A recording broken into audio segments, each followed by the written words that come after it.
Welcome back, everybody. Welcome back to the Canyon.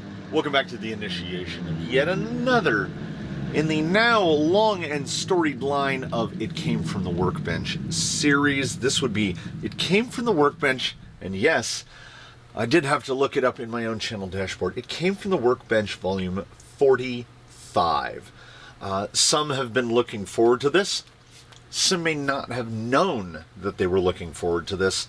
And what I did was I looked around this morning because directly about that way, I'm pointing basically almost north. North is that way. Oh, that's paint under my nails. About that way is north. Currently, there's a 20,000 acre forest fire burning. I can't breathe deep even inside the workshop. Everything inside and out is covered with ash. The difference between being inside is your eyes don't burn as much. So we have to press forward. So what I did is I came in here and I said, the content machine never stops. Doesn't matter if everything's on fire. So we dug around and we managed to locate, I think we pretty much have it. Is there a radio? Yeah. We have a full build. There's a full build. How far we get into the full build in one installment? I don't know. Slider maybe. This is the part that has been asked about, if not requested, then asked about. Are you going to build the Meus Gold Flake, what I've been calling the Not a 10 Pro? Are you going to be building one of the Gold Flake Meus chassis? Yeah, not only are we going to build it, we're going to do it right now. Points of it. So what I've done is I opened the box and I looked through here and I looked at the bits and bobs. This is why we did. Okay. Most days I make some small effort to not learn a new thing. I don't have enough room. A new thing pushes out an old thing. This is a new thing that I'm glad that I learned, but I'm sure that it pushed something out. Trying to fumble these open. I've been fumbling these open my whole life until I learned this. I'm kind of mad about it. You just push crossways on the zipper and they just open. I'm furious that I had to learn something. I'm furious that it also took me that long to find it out. So, not a 10 Pro, but ooh. They've definitely taken some cues. I like that we have captive bearings in here. This is nice. There's questions. This is an underdrive box. Some nice chopped carbon on there as well. Nice Delrin skid machine. You can see the machine lines on there. 5 by 8 by 2.5. Those are very small bearings. But we've definitely seen worse. We've seen compact gearboxes that just use recesses in the aluminum case and no bearings at all. So this is at least an improvement over that. And it is also, with the skid, 50 grams maybe, very light. It's got all the bits. It's got, we've seen wings like this before. These are the angly wings. If we have to trim a body up, so be it. All the hardware, all the chassis spacers, the body mounts, battery straps. That, unless I'm wrong, that sure looks like a spool for a winch. And I believe, yep, there it is. There's a winch mount. I'll show you the winch mount. Meus, actually, look at this. Look at this. Every other manufacturer. Is it perk up your ears or prick up your ears? Prick up your ears. That sounds better. Look at this. Simple. Here is how the gearbox is assembled. Here is how the FMM and the skid is assembled. There is the orientation that they go together in the chassis. Here's how you put the braces. Here's the lengths of the fasteners that go into each hole. It's one tabloid-sized piece of paper. And on the other side, they're not wasting any real estate. Look at this. It supports mirrored transmission placement. Comes with a mount for a servo-driven winch. Servo and winch not included. I have one. Support axle-mounted or chassis-mounted servo. Fixed mount for fast car shell assembly disassembly. So it has thumb screw body mounts. We'll only need the front two because tucked cab. is going to be the body. Then what do we got? Oh, here's the axles. Are you using AR-44 45s, AR-45Ps, F9s, Meus portals? Here's all your gear ratios depending on the pin. Full-blown manufacturers. And I'm now putting Meus in there with them. You want to talk about glow-ups? Let's talk about Injora and Meus. This is not a copy. This is not a clone. This is legit stuff. They're doing their own thing. Paired with it has to be Meus nylons, which, again, doing their own thing. There's a solitary drawback to the Meus nylons, and that is often the hexes don't fit into a wheel. Non-flanged wheel nut. I don't need it anyway. Let's see. They fixed it. They fixed it. They updated it and they fixed it. So we got no complaints there. We've already got underdrive in the gearbox. It looks to be about, okay, 10.2, 12.9. Somebody help me. 25%? Is that 25 to 27%? I don't want to get the calculator. Power plant. It depends. It depends. We don't know the clearance between this and this. We're going to find that out in a second. If the clearance is enough, we're going to go, everything old is new again, OG, the pre-SE Fusion. So what I've been calling the Legacy Fusion, 1800 kV, but it's a long boy. They're real long, like 63 millimeters long. I do have a ruler. We can get to that. Yeah, 63 millimeters long in the can, which is pretty long. If that doesn't fit, we do have a backup. Rhino V40, the little boy, and still sealed in the plastic. 9i mod 1850 3542. Way too much power. But there was a time on Amazon where, for whatever reason, maybe it was a Cyber Monday, maybe it was one of those sale things going on. These were like $22. So we still have a couple. Servo duties, we look no further than the 50 kg flash hobby, because direct power for the servo gives us flexibility. If we've got to go with the V40, which does indeed need, I'll go so far as to say needs to be paired with direct power. We have that. The wheels, same box. Meus, variable offset. I kind of like them. I didn't know how I felt about the small triangle, big triangle, small triangle, big triangle. I don't know. They're full hardware. They're growing on me. They're growing, and they're pretty heavy. Fully adjustable offset, so they're buildable in like 4 different ways. Drive shafts and shocks will be ported in from other takeoffs. These are off my VRD, which is now running, I think, Chavtex. I think fake Dravtex. So those are basically unused from the carbon build. And likewise, those are, I want to say those are carbon drive shafts. They might be stance drive. I think, nope, they're stance drive shafts. So AKA the same thing. And I have the whole bucket of parts to build those drive shafts to whatever length we need. What I'm going to do is I'm going to put the core, the heart of this together. So we're going to get the skid mounted. Thankfully, they pre-assembled this for us. That's nice. We'll get the skid mounted. We'll get the end braces mounted. Oh, yes, yes. In order to increase degree of difficulty, because going servo on axle on Meus axles is too easy. You just reach in here, you pull out the SOA mount, you take out those 2 screws, you slap this thing on there. It has all the bits in the hardware bag. Not that hardware bag. It has all the bits in this hardware bag to go servo on axle. I have a number of these axles. I think we're at 6 or 7 sets of the Meus nylons. Every single one of them is servo on axle. So we're not going to do that. We are going to do chassis mounted steering, because this has the full layout for chassis mounted steering. As it said, it supports both. And it's got the crossbars with the tray for a little battery. You can put 850 right up there. So, we're going to get this thing, basically, we're going to get it organized enough to where,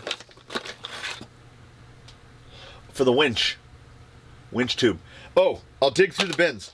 I have a Reefs. I've got an NSDRC or a Reefs micro winch in a bin down here somewhere. We're going to, if they give us the ability to put a winch in it, we're going to put a winch in it. So those are the wheels. We saw them and then I set them down. They're back there now. I think it's a big old 13.232 pitch pinion. Yeah, looks like 1356. I have no problem with that. I think we have enough to build this. I think we do. I would like to just get, like, what we're going to do is play a little game of select a wheelbase. I have, as you know, if you've been here, we've got links. The wheelbase will be determined by chance and happenstance. We're going to use our buddies. We're going to use the layout jig. I just saw its foot. This guy lost his foot a while back. There's his foot. All right, we're going to use this. We're going to get it. We'll bolt the axles in. We will set the rails down once those are assembled. We'll loose fit the body on top of it, and we'll see what do we think. We'll see what we think. And for mock wheels, I just need somebody that's got a rim in them. There we go. We're going class 2 all the way. We've got some deep woods on some Test 105s on some very pillow soft inserts. Those could well continue to be the Ghost Ride wheels. I don't know. Let me get some parts organized and let's get this chassis put together. I mean, are we jazzed? I feel jazzed. All right, we got shocks dangling off of the axles.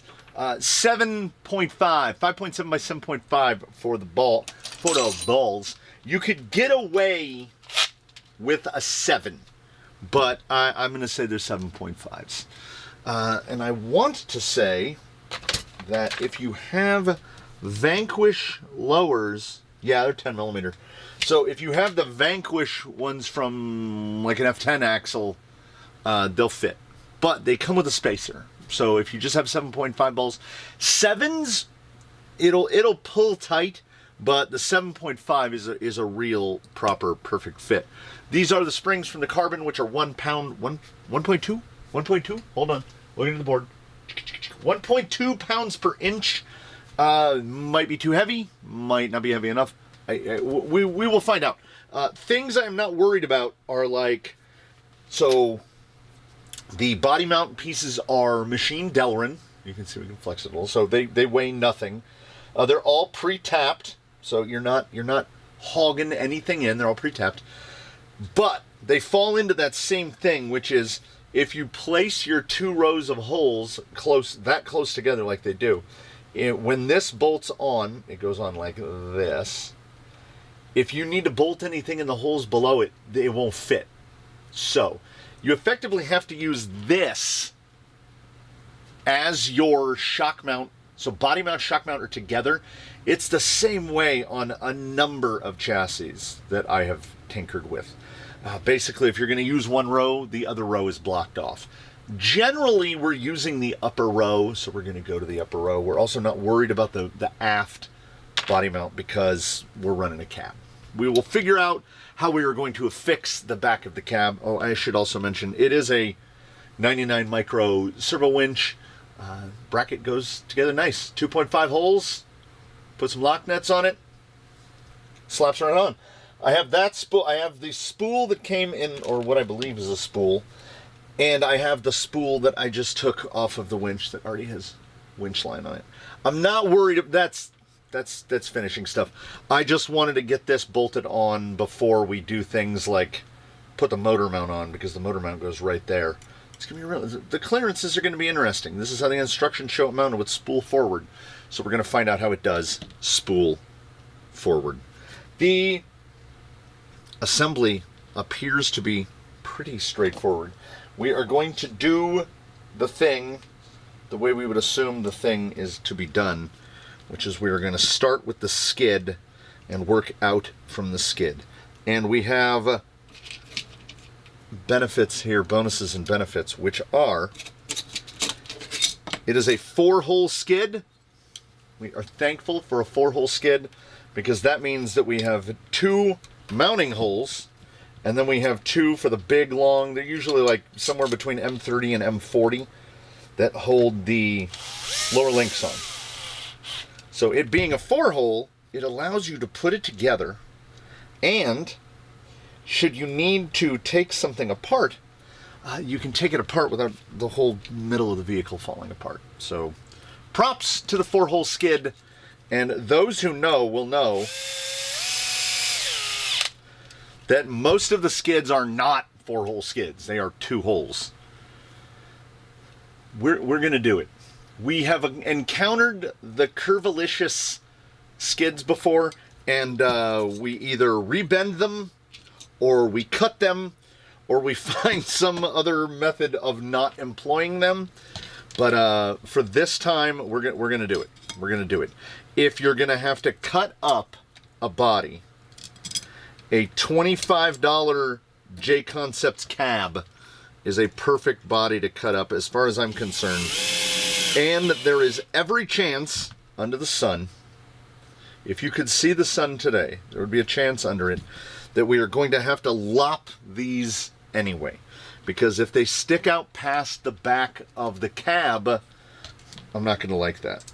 I don't have any full bodies here ready for this kind of fitment, nor would I want to. I mean, the more gold flake we can get out in the open, I would honestly be fine. Is it? Yeah. Never pull the tag off, just cut it, because they use a sealer on it. Some bodies don't. Like, the tag is what holds it closed. Not so with the J Concepts. Also, what a great time to be alive, living in the era of the pre-trimmed body. We're gonna have to cut this up. We're gonna have to cut it up. I mean, to get it to fit this thing, we're gonna have to cut it up. What is this? 89 tucked? 89 Ford F-150 tucked, cab only. Feels pretty consistent throughout. Like I said, like 25 bucks.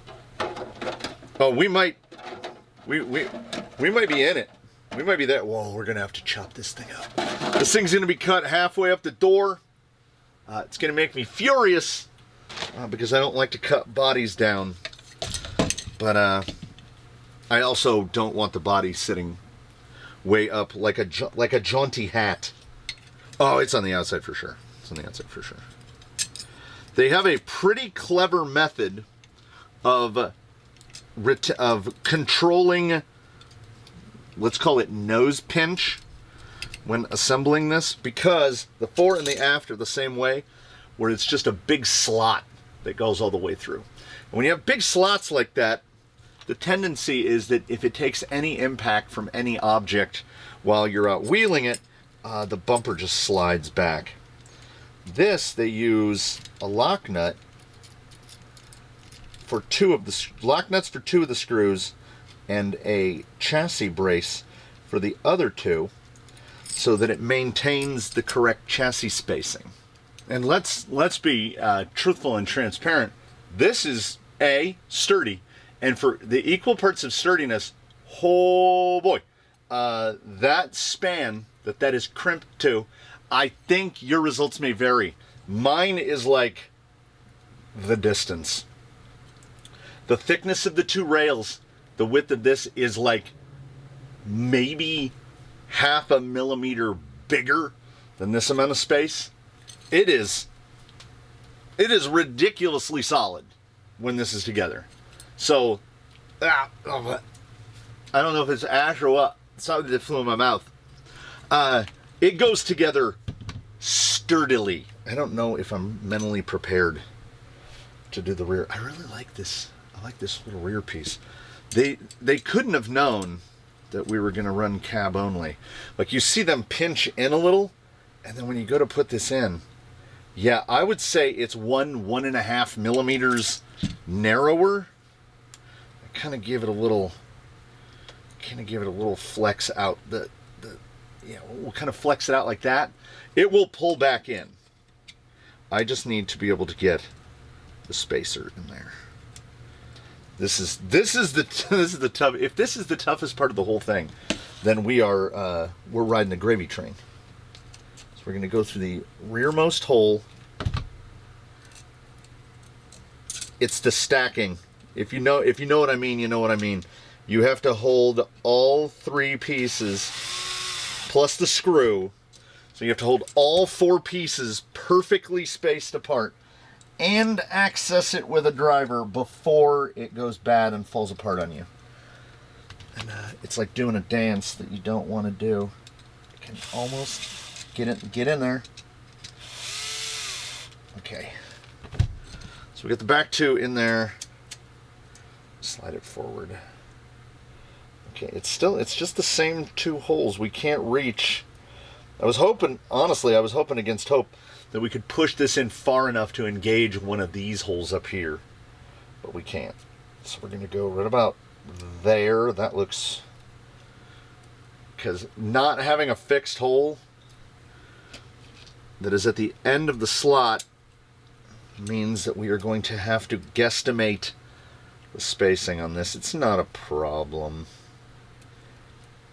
Also, with the bar and the lock nut, I think we should get less slidery action of the rear delete.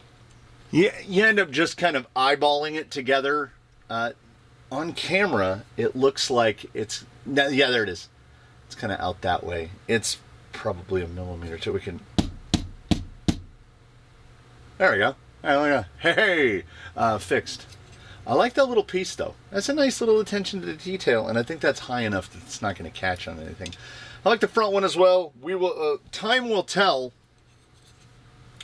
if that quote-unquote fair lead is going to do the job. I think if we end up going to long-term winch usage, I would probably drill and tap this, mount a fair lead to it, and then core that out bigger so that we don't risk abrading or cutting the line. Let us get... Now see, there are the little questions, like they deliberately drilled these holes to one side, right? So I'm going to guess that goes down. Also, the holes, let's see. Okay. Perfectly symmetrical. Thank God. I'm too used to making these parts myself, and unless they're clamped together or all drilled as a stack, they never really kind of come out exactly the same. That's the drawback.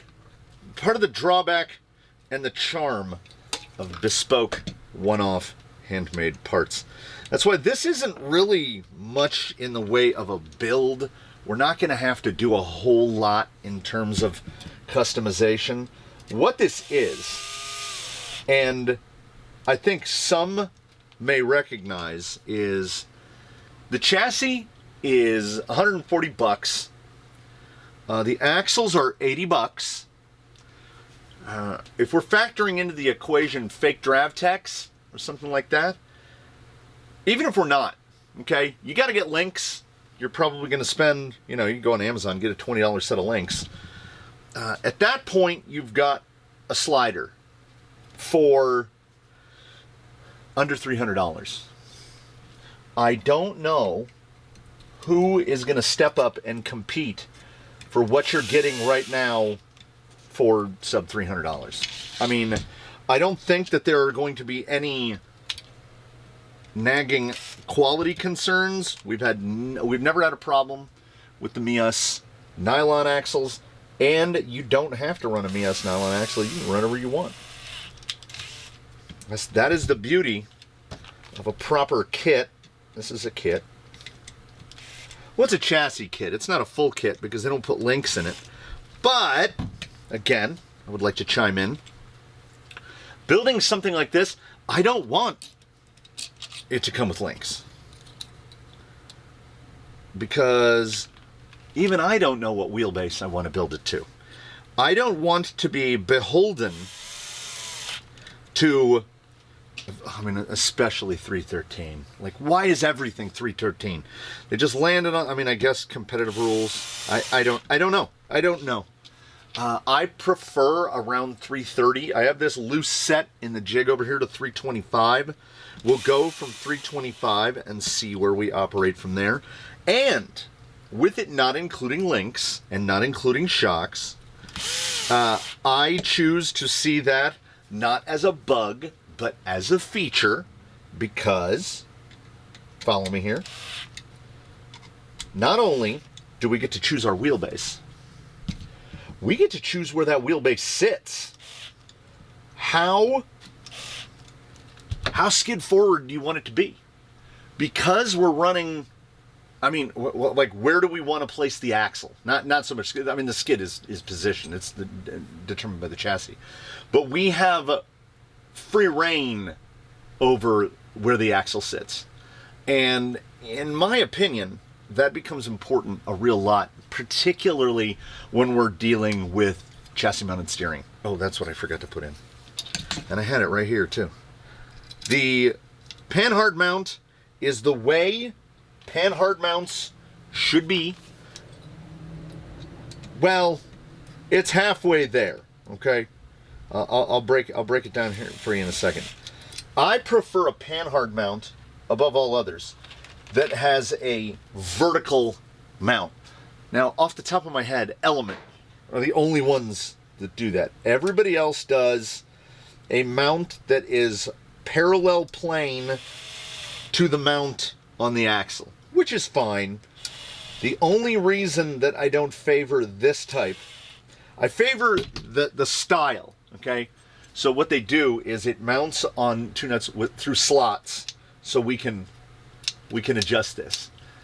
That becomes a lot more important because the length that you select might not perfectly line this panhard mount up on the exact plane with this one.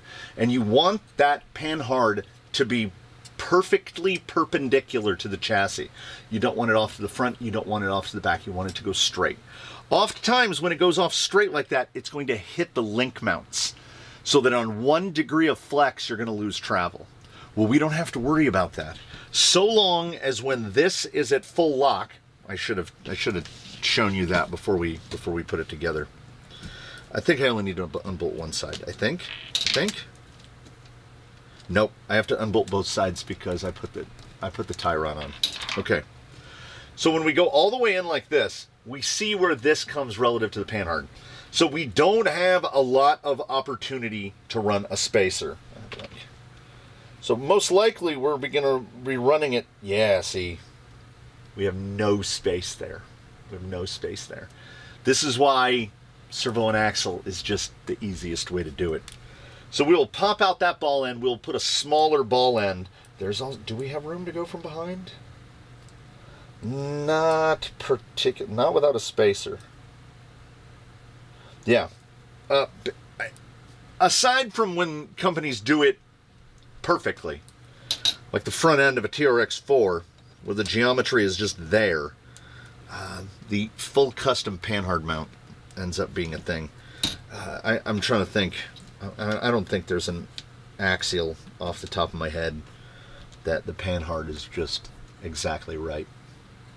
I mean, once the servo goes on and you get your drag link length, the drag link length runs hand in hand with the panhard. So even if you get your front, and I think that's what Traxxas does, that they only make RTRs. So when they select their panhard length and their drag link length and their drag link angle, it is all set to a Traxxas 2075. So if you get a servo that is too far off of the geometry, the layout, you know, the spline height, like how far the servo comes down, all of that stuff, and the way Traxxas mounts theirs, full transverse mounting, if you go too far from that, suddenly all of a sudden you got bump steer in the front, or you've got axle swing, or because they designed it just so, in a very kind of Apple fashion. So positives and negatives, pluses and minuses, to be sure. We get to work our way around that because we have a bunch of parts that were not pre-selected for us. So what we'll try to do is we'll get the axles to sit. So the front end is kind of determined. We're going to want, is that all the way forward? Do I want it all the way backward? Okay, if we do the panhard mount, let me reframe here. If we do the panhard mount slid all the way to the back holes of the backs of the slots, that will get us right about there. So that is going to make the front link pretty long relative to the other link. Yeah, that'll shorten it up. So that'll pull the whole chassis forward, I think. Wait, no, that will pull the whole chassis forward. Okay, so that is pretty long at 325. I think I'm okay with that though, because what we're going to look at is, okay, get that set down. All right, so a shock would be right about there. As long as we're not all the way out at like the frontmost holes, yeah, that's going to sit right about there. And then the fronts are going to go right about, yeah, pretty much exactly where they want them. Right about there. Yeah, okay. So what we do is we then try to get this mocked to where it will sit and not fight us. And then the best way, and the way that takes the longest to do, is to work from the front towards the back. Because when you set your rear links, you're using them to set your wheelbase. When you're setting your front links, you're determining front upper, you're determining, so once the front lowers go in, that's gonna help set our wheelbase. All the other links are how well the front suspension and the steering and how straight the suspension compresses. All of that hinges off of where we get this panhard mount relative to the panhard mount on the axle. So what I'm going to do is I'm going to try to get at least 3 of the 5 links, 3/5. We'll get 60% of the links sussed out, including lowers to set the wheelbase, and then an upper, hopefully, and then all things flying in the same direction at once, which that level of cooperation doesn't come up often. But if we can get that to happen, we just get a panhard and a drag link, and we do everything that we can to get them to be as close to the same length as possible. Look at the front end of a TRX4. The panhard and the drag link are the same link. It's just the same link twice. That's what we're shooting for. If we can't get there, I don't really have anybody to blame but myself. Well, we can put a little bit of blame on Meus for where they put their panhard mount, but Meus axles, Meus chassis, we should get properly close. So in the 2 or 3 seconds since we last spoke, about 3 hours have passed. I am really lightheaded, probably due to a combination of factors. It is 89 degrees. It is 47% relative humidity inside the building because, like, giant fires can make their own weather. And even though I can't smell the smoke, oh, I'm quite sure it's in here with me. Add to that a number of elements. One of which, I have put this entire front end together and taken it apart. I have no idea. I have no idea how many links that I have assembled. And when I said that we were going to bump up that degree of difficulty and do chassis mounted steering, I absolutely meant it. If we had just gone for servo and axle, I would have been done a long time ago. But there was a commitment thing here. And also, so if that is the cloud, then the silver lining is, look at the clearance at the back behind between that screw and there. So that's an up. We can get that to fit in there, and I wanted to get that to fit in there. The shocks are like perfect. Once we got to, okay, Lower links are 110 eye to eye. Front upper is 105 eye to eye. Alarmingly, and I've had to adjust the length so many times, I'm going to measure it again. About 106. The panhard and the drag link are pretty much as close to the same length as they can be. Do you see the shock has a little bit of a kick over this way? I think the panhard needs about 2 millimeters taken out of it. It's at about 106 right now.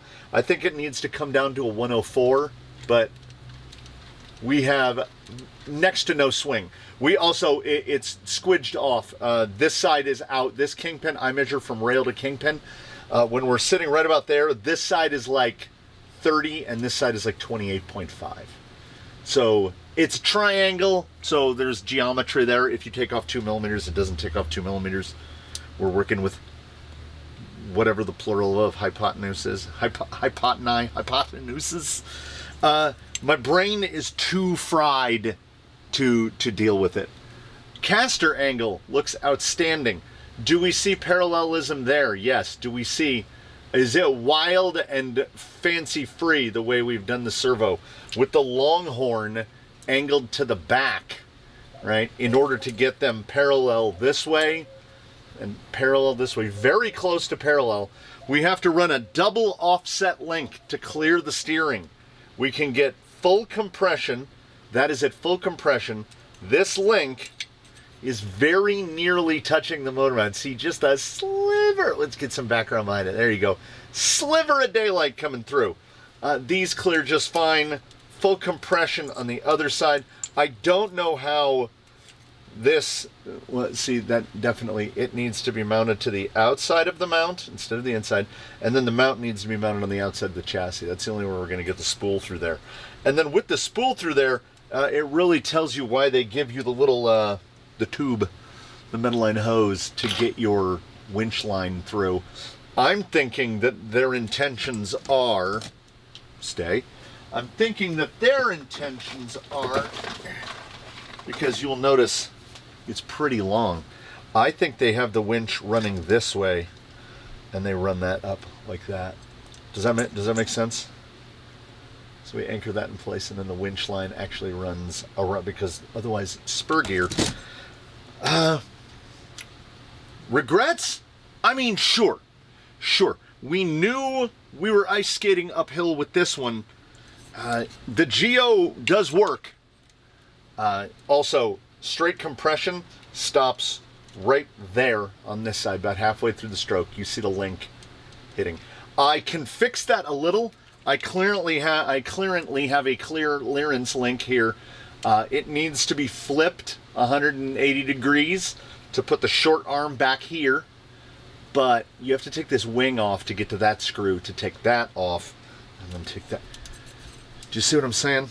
So the chassis basically has to come apart again so that I can get up under here to get that screw out, and also take these screws out, flip the bracket, move it around. I don't know if so, before I get to that, basically episode 2 of this is going to pick up right where we left off. So if in the meantime somebody has a suggestion of a better, like if they've done this, what was your approach? I'm thinking flip it to get the spool at the back, mount everything out towards the outside. That's the best. That's the best I can think of. You can't mount it on the motor side, I don't think. I mean, and somebody's obviously going to say, well, just put it right there and then just have it going right out the front. Yeah, I mean, that's a thing. But we'd like to keep it a little low. This thing's going to be super slamorama. I can't bundle the wires well enough no matter what I try. They just pour out everywhere. Everything in the chassis kit fitment is right there, like absolutely no problems. And we've got a little click past the screw head. We'll see if we can get that flatter. I put a 6mm ball in it, 5.7 by 6. I do also have 5.7 by 4.3s, old school Traxxas.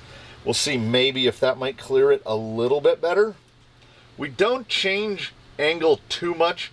The eyes, like now it doesn't look like it lines up because of the high clearance, but eye to eye, they're still pretty much leaning up. We have full throw right there. We're at the stop, and at the stop, we have full compression this side, full compression this side, nothing hits. We go to full lock this way, full compression this side, full compression this side. And it is really quite fluid. This, however, though, is the difference between a chassis kit and just buying a kit, like say a 10 Pro kit. This is going to come in at not only less money than a 10 Pro kit, but I would sincerely, having not run it yet, having only spent 2.5 hours figuring out my front end geometry, which was from scratch, admittedly, I would run this preferably over the gearbox in a 10 Pro. Was that clear at all? This is a cleaner, lighter, more efficient operation. So here's what we're going to do. Here's how it's going to work. I cannot physically put 4 more links on this right now. I cannot. It will all get... Here's what we do. Here's the box that the axles came out of. We've got a couple bags here. This is how this works. We go like this. All the parts we didn't use, make sure we get the winch spool in there. So many links. I assembled so many. Also, the servo is spaced up. Remember how I said there was low side and high side on those? I ended up flipping those bars over, which moves the mount up about 1 millimeter, and then I'm running 4 millimeter spacers all the way around, see, to space it up, which puts it like ludicrously high, right? Like, look how high it was. I mean, a low Pro would be great, but even though we're gonna have to carve it up, I'm quite sure, like, look how far the hood is off of that. Like, if we chop this down to there, you know, that's lining up, it's still, the servo is still below the level of the hood. And because we're cutting it up, don't think I won't cut the square in there so that the servo's sticking out of the hood. I will go to, if I have to, I'm going to make a deal with you. Here at the end of installment 1 of this, which I am sorry we did not get farther, but my God, it's blossoming into, give me a face. Give me somebody with a face. Okay. It's blossoming into a headache that's starting right here at the bridge of the nose, and it just kind of irradiates out. Like, there are moments when I'm out here working and I can tell. My brain catches up enough to go, stop. So, I wanted to get this thing on springs. I wanted to get that rear axle bolted on, but I am also aware of my own limitations, many and as varied as they may be. I lost the Stahlwheel for like 2 hours. Had to resort to the Cobalt 5.5, which took a while to find, as I haven't used the Cobalt 5.5 in a while. If not for air filled with smoke, we could continue going. I'm just going to blame it on the fire. If you could see out, there's a little slot window above the doors. If you've seen a shop tour, you've seen it. The sunlight outside is gold. So the air is thick. It's snowing. Everything has ash on it. This is going to come out real. I mean, it's definitely front weighted now. I'm all in on this guy. I think this guy is going to be great, and we will do like a. We will definitely get into some degree of a CBA. We will look at the cost-benefit analysis of doing it this way versus buying a kit, because I consider this, okay, I'm a kit guy. You know, if you've been here before, I will tell you, when possible, buy a kit. If there's an RTR version and a kit version, buy the kit version. So what we're at here, this is a chassis kit. So this is a little bit less complete than a full kit. No shocks, no drive shafts, no axles. You gotta supply the axles. But as I mentioned, what is for you a short time ago, and for me a very long time ago, chassis and axles 220. That gives you a lot of flexibility, because we know that there are $20 shocks out there. We know that there are $20 link sets out there. I don't know why I tried to swim upstream, ice skate uphill. There should be still in a bag an RC Lions link set. I feel like I just saw it, that I should have just been able to put ends on, and that is 17 bucks on Amazon. Meus, however, also sells a full line of links in straight and high clearance in 5mm increments. So what I need to be is more helpful. Here's an example of a high clearance. Here's an example of a straight. And the bags of high clearance and straights come with 8 rod ends, 4 straights and 4 angles. I am using some of them on here. So if I was more helpful and I could provide you accurate link lengths, as I said, these are, I want to say these are 85s. The lowers are 85 high clearance, and the front is an 80 high clearance, and they are both fitted with the offset ends, the angled ends, and the drag link came with the axles, but I changed one end, just one end? I changed one end to high clearance so that we could go to full droop a little more easily.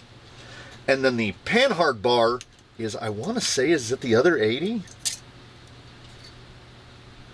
It might be. I think it's the other 80, but I had to swap both ends to get it to fit. That will vary from servo to servo, but so far it's just 85s and 80s. So if you got a bag of 80s and a bag of 85s, you should be set.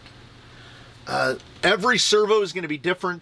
What is my recommendation standing here? My recommendation is that everybody at some point, if they've never built one, go through the multiple hours of rigmarole where you feel like you desperately want to give up to get chassis mounted steering oriented and situated. Because when you get it done, it's one of those, there is definitely a feeling of accomplishment, particularly if you're doing your own geometry and not just building a kit. Like, setting up your own chassis mounted steering is a process that is so time consuming and so tedious. It's like building a puzzle without the box. It really is. And when you get it there, you go, yeah, all right. So next time around, it's going to be proper easy. We're going to rock that front end geometry. We're not, I doubt, unless there's some downtime in between, I don't even think I'm going to mess with the servo winch. I'll just leave, I'll coil the wire up and leave it out of the way. We will address that in the finishing phase.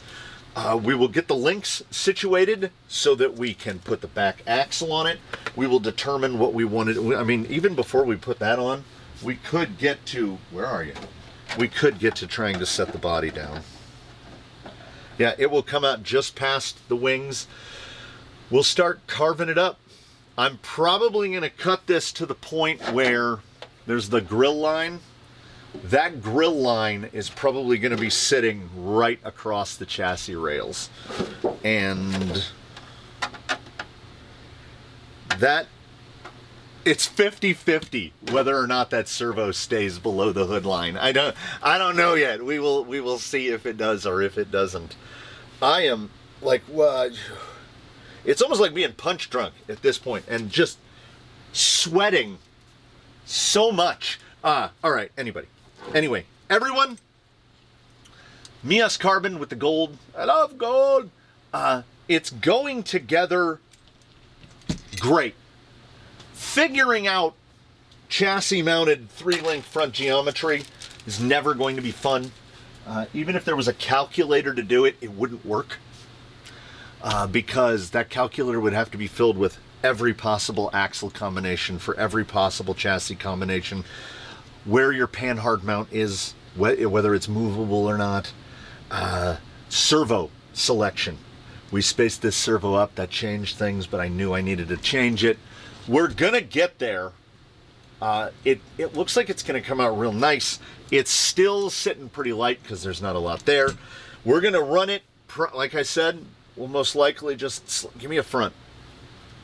Give me a front. There we go. We're gonna run it most likely with these Depot Woods on here, on these wheels, which are, you know, Amazon stuff.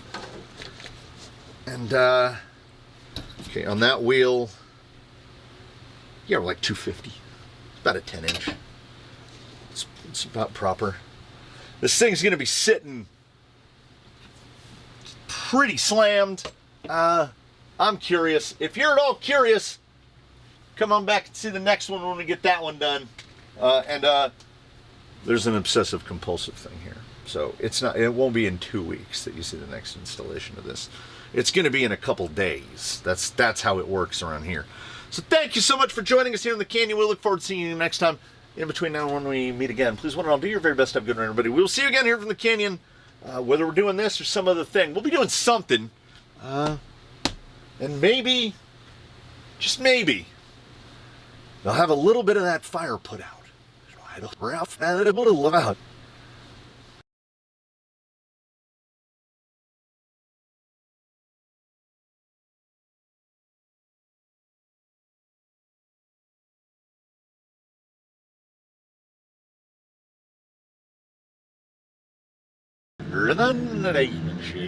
This guy would go, wait a minute,